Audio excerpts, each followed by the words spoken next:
Resta in vigore fino a giovedì compreso l'allerta rossa per la qualità dell'aria nel comune di Venezia. Il livello massimo di allarme è scattato dopo 10 giorni consecutivi di sforamento dei limiti di PM10. Vietata la circolazione anche ai veicoli commerciali diesel Euro 4, ma per aggirare il blocco basta un'autocertificazione. Una decina le sanzioni emesse finora dalla Polizia Municipale. La sensazione generale è che le misure straordinarie siano rimaste in buona parte sulla carta.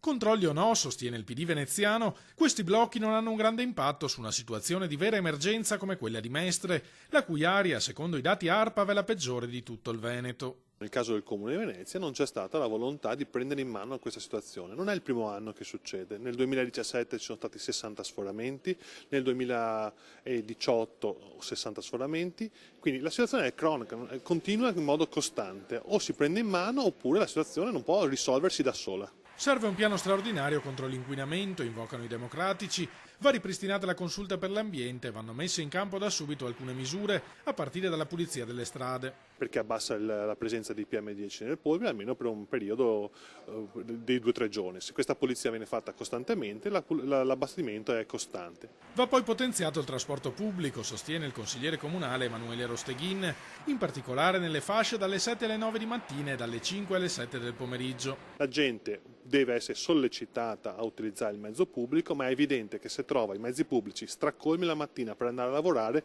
continuerà a utilizzare la propria macchina.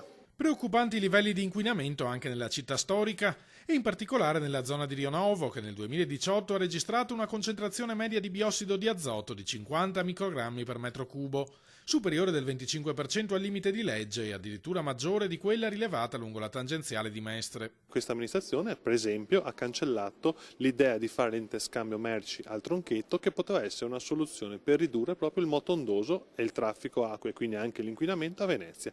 Uno dei luoghi più inquinati del centro storico è la Giudecca e come sappiamo tutti macchine non ne vedono.